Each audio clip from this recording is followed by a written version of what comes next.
La CIA a collaboré avec le New York Times pour publier un article expliquant comment la CIA visait, de la manière la plus directe, je veux dire la plus intime possible, les infrastructures pétrolières russes. Oui, des frappes de précision. Le pétrole, oui. Mais alors, qu'en est-il des habitants? Les mêmes drones, les mêmes systèmes de guidage. C'est la même arme. C'est un atout dirigé par la CIA, le 14e régiment, qui lance le même drone, utilisant les mêmes puces, sous la direction de la CIA. Et la CIA travaillait avec le New York Times sur cet article depuis des jours, voire des semaines, avant sa publication. Le moment choisi pour la sortie de cet article n'est pas un hasard. La CIA envoyait un message. Nous vous prenons pour cible. Nous vous prenons pour cible.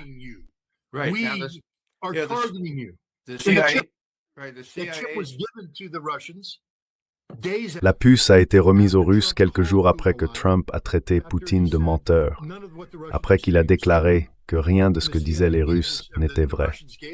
Et la CIA a donné ceci, les Russes ont donné cette puce. Cette puce fait plusieurs choses. Elle prouve que la résidence était la cible, il n'y a aucun doute là-dessus. Mais en ce qui concerne ce drone et la manière dont il a frappé ici, ce drone est produit conjointement par les Allemands et les Ukrainiens. Exact. Le système de guidage est en réalité une puce allemande, fabriquée en Allemagne. Mais Palantir est responsable du ciblage, pas le gouvernement allemand. Palantir s'occupe du ciblage. Palantir affirme qu'ils obtiennent des renseignements disponibles commercialement, qu'ils combinent ensuite avec des informations fournies aux Ukrainiens par qui que ce soit. Ils n'ont pas dit l'OTAN. Juste qui que ce soit.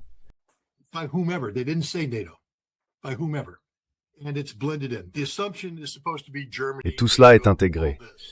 L'hypothèse de départ, c'est que ça se passe en Allemagne, dans le cadre de l'OTAN, tout ça. Mais voilà le point essentiel. La technologie utilisée, qui repose sur l'IA, reflète le système de guidage des Tomahawk, mais en version ralentie parce qu'il s'agit d'un drone. En gros, il n'y a pas de GPS. L'engin est lancé sur une trajectoire et à mi-parcours, il effectue une correction de cap basée sur le temps écoulé.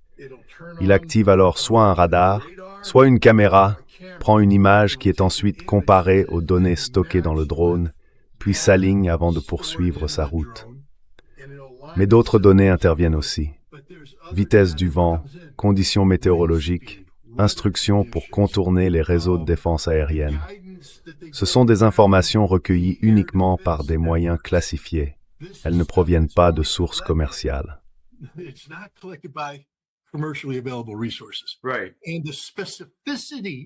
Exactement. Et la spécificité de ces informations ne peut être recueillie que par les États-Unis. Et la manière dont elles ont été présentées, constitue une signature unique. Souvenez-vous, les Russes possèdent des missiles Tomahawk complets. Vous savez, ceux que nous avons tirés sur la Syrie et qui ont fini dans un champ. Le système de guidage des Tomahawk n'est donc pas inconnu des Russes. Et ces Tomahawk tirés ont reçu leur paquet de ciblage numérique de l'activité du département de la Défense en Europe. Ce sont eux qui le conçoivent, ce sont eux qui l'envoient par des canaux de communication classifiés aux différents navires qui les programment ensuite. Est-ce que c'est l'OTAN? Les Russes ont une signature numérique. L'OTAN ne peut pas faire cela. L'OTAN ne peut pas faire cela. Seuls les États-Unis peuvent le faire. Les États-Unis à l'OTAN. Nous ne le faisons pas. Nous ne le donnons pas à l'OTAN. D'accord. Donc l'OTAN n'a aucun moyen d'utiliser le type de technologie propre aux États-Unis que vous avez décrit, ni aucun moyen de la transmettre aux Ukrainiens. L'OTAN dispose de missiles Scalp, l'OTAN dispose de missiles Storm Shadow, l'OTAN possède le Taurus allemand qui n'a pas été fourni. Très bien. Mais les systèmes de ciblage spécifiques, il existe différents systèmes de ciblage qui utilisent des entrées différentes. L'empreinte numérique de cette puce est une empreinte numérique du département de la Défense. Et il y a une raison pour laquelle ils l'ont donnée aux Américains. Ils ne l'ont pas donnée aux Américains pour pointer du doigt l'Allemagne. Ils ne l'ont pas donné aux Américains pour pointer du doigt la France ou le Royaume-Uni. Ils l'ont donné aux Américains pour pointer du doigt Donald Trump, qui leur a menti. Il leur a carrément menti. Et maintenant, ils savent qu'il a essayé de tuer le président de la Russie. C'est ce qu'ils savent. Maintenant, vous dites que vous aimeriez qu'il fasse une déclaration. Permettez-moi de donner la déclaration suivante qu'ils ont faite.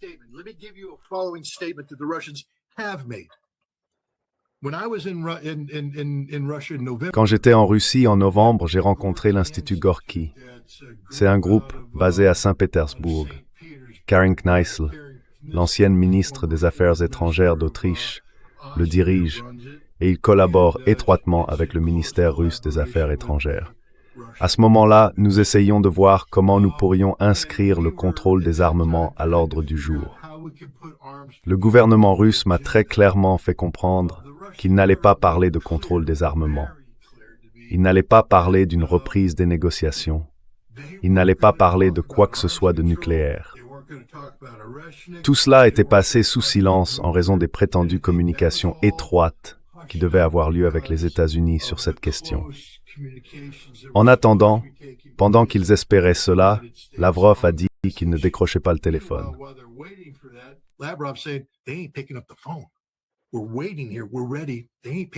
Nous attendons ici. Nous sommes prêts.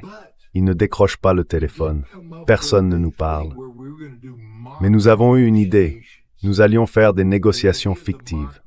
L'idée de ces négociations fictives était de passer par le processus de résolution de problèmes sur les différentes questions liées à la prolongation du traité New Start, à l'INF et à l'ABM.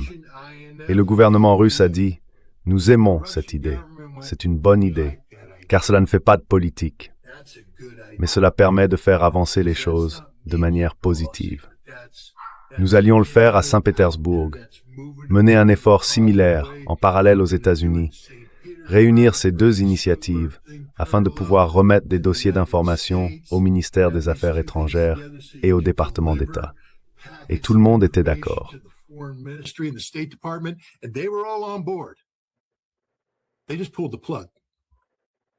Ils ont tout simplement tiré la prise. Ils ont dit « On ne fait plus de contrôle des armements. Ça n'arrivera pas. C'est fini. » Maintenant, ils ne l'ont pas dit publiquement, mais je vous le dis tout de suite, le ministère des Affaires étrangères était enthousiaste à ce sujet. Ils ne le sont plus. Les Russes, eux, ne sont pas intéressés. Ils ont lancé l'avant-garde. Cela signifie que l'avant-garde est désormais, comme l'a dit Dmitri Medvedev, une partie intégrante de leur posture de dissuasion nucléaire. Et ils ne vont pas l'abandonner à un gouvernement menteur et pourri qui a essayé de tuer leur président. Rappelez-vous, les Russes sont furieux à ce sujet. Ils sont furieux parce que ce n'est pas un accident de la CIA. C'est une opération dirigée par la CIA sous la direction du président des États-Unis qui couvre actuellement la CIA.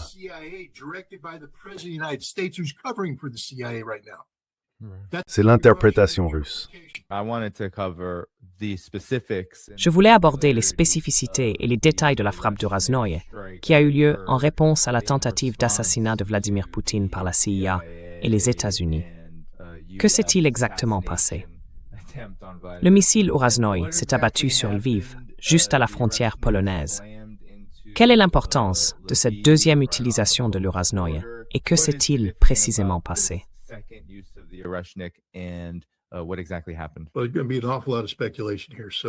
Eh bien, il va y avoir énormément de spéculation ici. Alors gardez bien cela à l'esprit, car personne ne s'est encore exprimé. Et ce que je vais dire, c'est ceci. La première attaque du Raznoye a été menée avec un missile d'essai. Les Russes ont dit qu'il s'agissait d'un test opérationnel. Et si vous regardez la frappe, les ogives ont touché à peu près la même zone.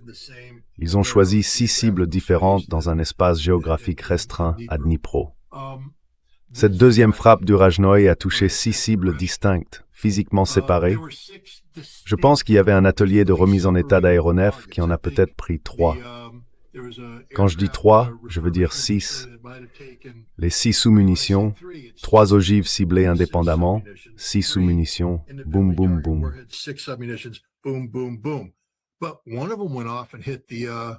Mais l'un d'eux est parti et a touché la station-service stratégique, et je pense qu'ils ont aussi frappé d'autres cibles.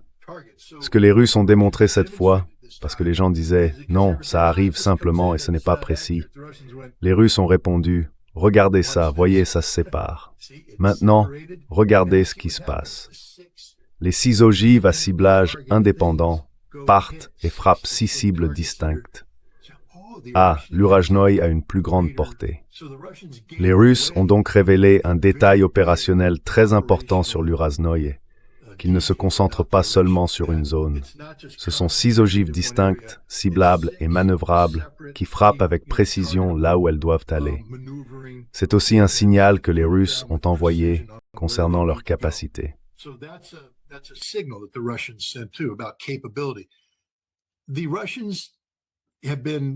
Les Russes. Le missile Yars est entré en production en série. Cela avait été annoncé il y a quelque temps, mais la production a réellement commencé, je crois, en août, lorsque le premier missile produit en série est sorti de la chaîne de production à Votkinsk. Depuis, ils ont constitué une brigade, 3 bataillons de 3 lanceurs chacun. Cela fait 9 missiles, plus un 10e utilisé à des fins d'entraînement.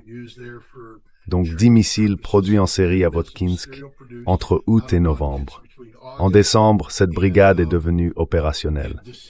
Mais les Russes ont indiqué que d'autres brigades étaient également en cours de formation.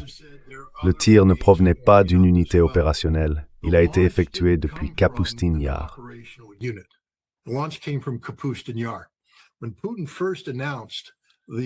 Lorsque Poutine a annoncé pour la première fois le Yarsnik, il a dit qu'il s'agissait d'un essai opérationnel. Il a déclaré « Nous en avons plusieurs assemblés, mais c'est un missile d'essai. Nous n'avons pas... Vous savez, il n'est pas encore entré en production en série. Il est maintenant en production en série. Ces missiles sont destinés à des brigades opérationnelles. Et l'armée biélorusse, en réalité, c'est une brigade russe en Biélorussie, commandée conjointement. Et d'autres brigades s'y trouvent également. Ce missile était lui aussi un missile d'essai. C'est assez amusant, juste une petite anecdote de guerre. Ils examinent les débris et quelqu'un dit « Regardez, il y a une lampe là-dedans. Une lampe. Une vieille lampe soviétique là-dedans. Ce n'est pas très sophistiqué, n'est-ce pas ?»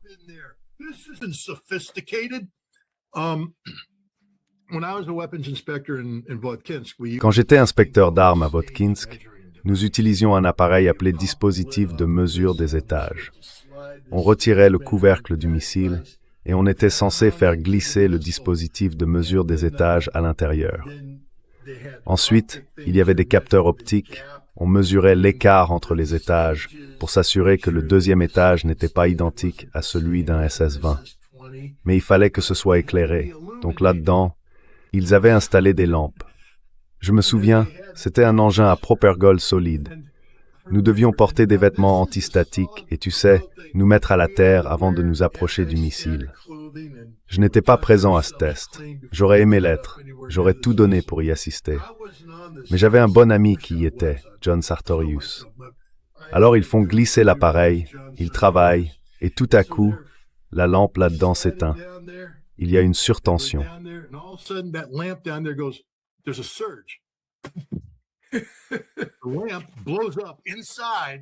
La lampe explose à l'intérieur du conteneur de lancement d'un missile à propergol solide, et tout le monde reste figé. Environ 10 secondes plus tard, un des soviétiques dit « Eh bien, on est toujours en vie ». Alors ils retirent l'engin, et maintenant il y a des éclats de verre partout, et ils se disent « Bon, il nous faut une autre lampe ». Les soviétiques sont alors informés, parce que lorsque les Américains l'examinaient, ils avaient dit « Il y a une lampe là-dessus ». C'est une lampe très spéciale, fabriquée par une usine à Moscou, spécialement pour cela. Les Russes sont allés chercher un camion standard, je crois, ont démonté le phare, en ont retiré la lampe, sont revenus, l'ont soudée à la place, et ont dit « On peut y aller ». Et les Américains ont répondu « Nous, on ne fait pas ça ».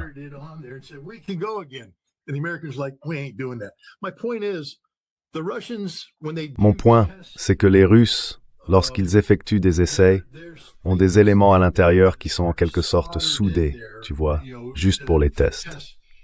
Cette lampe ne fait pas partie du système de fonctionnement du Yars. Elle est probablement là pour éclairer certaines parties du missile pendant les tests de vibration.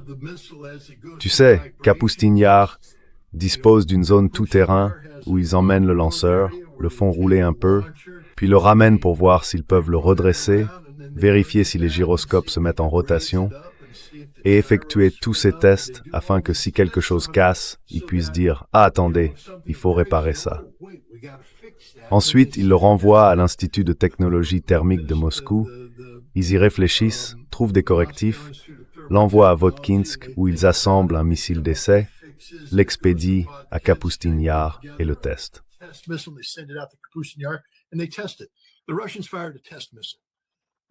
Les Russes ont tiré un missile d'essai, ce qui encore une fois signifie qu'ils ne montrent pas toute la capacité de ce missile. Mais ils en ont montré assez. Cette fois, les ogives se sont séparées et ont atteint 6 cibles distinctes. Ce n'étaient pas des missiles opérationnels, cependant. Ces missiles-là sont désormais déployés. Ce sera un tout autre jeu le jour où les Russes cesseront de tirer les Yars depuis Kapustin Yar, car cela reste une démonstration. Si tu le lances depuis une véritable unité opérationnelle, là, c'est la guerre. Mais les Russes en ont assez, Ray. Je veux dire, tous ces types qui conseillent le président, les gens du Parlement, les proches conseillers, ils sortent tous du bois et ils sont furieux. Je veux dire, ils veulent frapper l'Europe à l'arme nucléaire dès maintenant.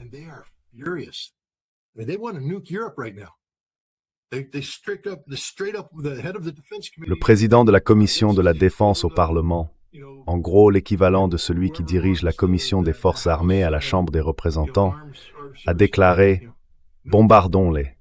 Je vais conseiller au président de les bombarder maintenant. » Sergei Karaganov, un théoricien politique bien connu, proche de Vladimir Poutine, a dit « Nous devons utiliser des armes nucléaires contre l'Europe maintenant. C'est la seule chose qu'ils comprendront. » Voilà le genre de rhétorique qui circule. Maintenant, Vladimir Poutine, bien sûr, est beaucoup plus pragmatique et intelligent et il porte le poids du monde sur ses épaules. Je ne crois pas qu'il fera cela. Mais on ne peut pas ignorer le fait que le système russe est furieux que les États-Unis aient tenté de tuer leur président. Oui, furieux à l'aveugle.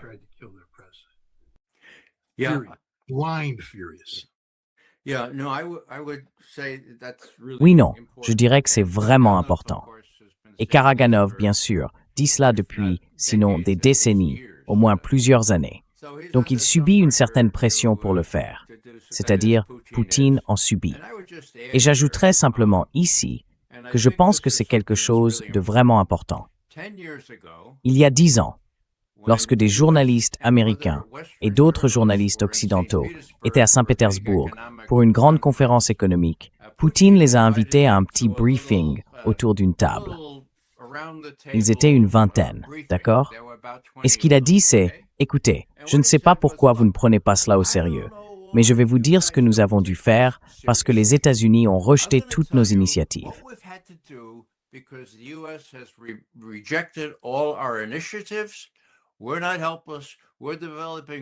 Nous ne sommes pas impuissants.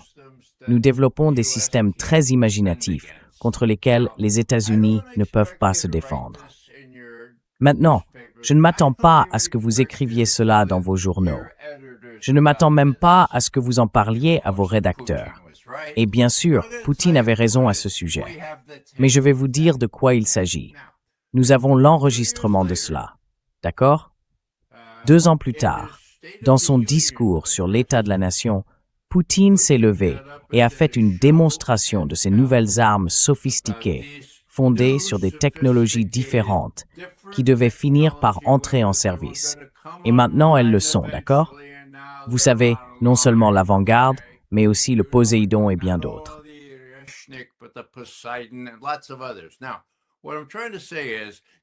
Ce que j'essaie de dire, c'est que l'important, c'est que, pour la première fois de ma vie, sans même parler de ma carrière professionnelle, la Russie a un avantage sur nous, non seulement en matière d'armement conventionnel, mais aussi en matière d'armement stratégique.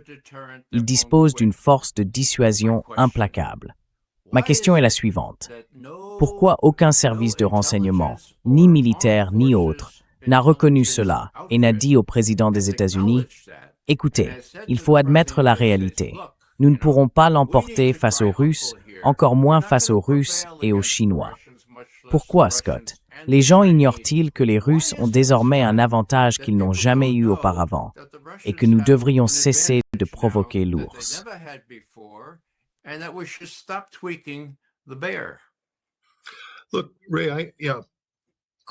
Écoute, Ray, je ne travaille plus dans le renseignement, donc c'est difficile à savoir. Mais je jette un œil aux théories qui viennent de personnes bien informées, tu vois, parce qu'évidemment, nous n'avons pas accès aux véritables rapports de renseignement classifiés, produits par les différents départements d'analyse des missiles au sein de la communauté du renseignement. Mais il y a une théorie en ce moment selon laquelle nous n'avons pas à nous inquiéter de l'Ereshnik, parce que lorsque les Russes ont commencé à produire en masse les Iskander, les Zircon et les Kinzhal, ils ont atteint la limite de leur capacité en perchlorate d'aluminium, en poudre d'aluminium. Et il n'y a qu'une seule usine à Novosibirsk, et les images satellites ne montrent pas que l'usine se soit agrandie, donc il y a un goulot d'étranglement. Et maintenant, ils veulent parler de la construction de l'Ereshnik. Mais c'est un missile plus grand qui va consommer beaucoup plus de matériaux, et donc ils ne peuvent pas le faire. Ils bluffent. Et en plus, vous savez, nous examinons le programme de modernisation YARS. Il y a tous ces facteurs concurrents pour cette quantité limitée de matériaux. Et quand je regarde leur analyse, je dois répondre en disant « Vous ne savez pas ». Je veux dire, je ne peux pas parler ici des sources ou des méthodes, mais je sais ce qu'ils étaient capables de faire autrefois en matière de collecte. Peut-être qu'ils se sont améliorés, mais les Russes ne sont pas restés là comme une cible statique. Eux aussi changent. La relation de la Russie avec la Chine est une relation complètement différente, tout comme celle de la Russie avec la Corée du Nord.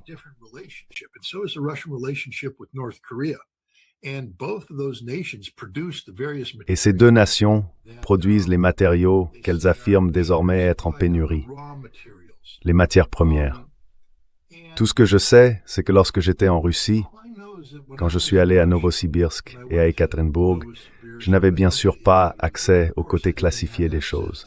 Il y avait simplement beaucoup de grues, énormément de grues. Les Russes construisent, ils construisent. Et il y a probablement des installations dont nous n'avons absolument aucune idée sur ce qu'ils y font. Je me souviens à quel point les gens ont été choqués lorsque Vladimir Solovyov est monté à Victory Park, ce complexe au nord de Moscou, où se trouve cette immense cathédrale et un magnifique musée consacré à la Seconde Guerre mondiale. Mais juste à côté, il y a une installation.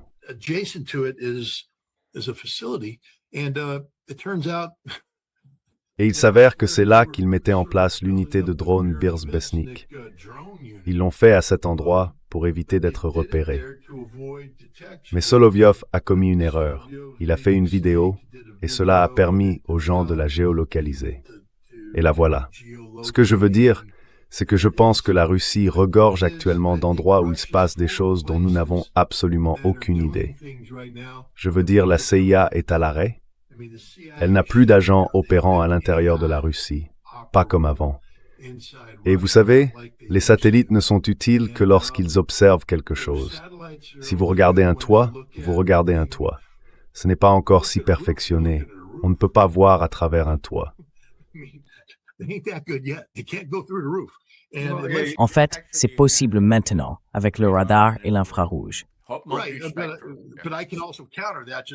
Mais je peux aussi contrer cela simplement grâce à des couches de chaleur et des réflecteurs. Je veux dire, tu vois, mon point, c'est que je pense que les États-Unis avancent à l'aveugle sur ce sujet. Et je pense aussi qu'il y a beaucoup de pensées magiques. Nous avons présenté les Russes comme faibles depuis si longtemps que nous n'arrivons pas à accepter le fait qu'ils sont en réalité forts, qu'ils peuvent produire des choses en quantité et en qualité au-delà de notre imagination. Ils se préparent. Tu sais, on a parlé du fait que la révolution des drones a rendu le char obsolète. Non. Tu sais ce que fait la Russie?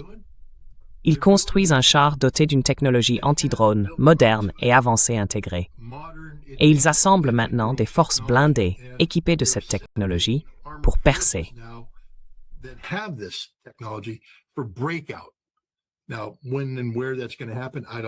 Maintenant, quand et où cela va se produire, je n'en ai aucune idée. Certains disent que cela pourrait passer par Tchernaïev, peut-être par Soumy. Mais le fait est que les Russes se préparent à réinventer le champ de bataille en utilisant une technologie nouvelle et avancée. Nous essayons encore d'apprendre à mener une guerre de drones basique, tandis que les Russes et les Ukrainiens en sont déjà des maîtres. Mais la guerre de drones a en quelque sorte atteint son apogée. La question est donc, va-t-on simplement rester dans une guerre de tranchées statiques ou va-t-on inventer de nouvelles tactiques et de nouveaux équipements, comme les Allemands l'ont fait à la fin? Les Russes sont en train de le faire en ce moment. Et nous sommes complètement perdus. Nous sommes perdus face à la Russie. Eh bien, je pensais que l'économie russe s'effondrait, Scott. C'est ce que le président a dit l'autre jour. Penses-tu que le président soit mal informé à ce sujet? Je pense que le président est aussi mal informé que possible. Je pense aussi que ce président se moque de ce que les autres lui disent. Il se met une idée en tête. Regardez, c'est un homme qui a essentiellement déclaré que le droit international n'avait aucune importance. Seulement mes principes moraux. La seule chose qui compte, c'est ma moralité. L'homme qui a pris plus d'avions avec Epstein que quiconque parle de moralité. Désolé d'avoir abordé le sujet, je m'excuse, je sais, enfin c'est pertinent.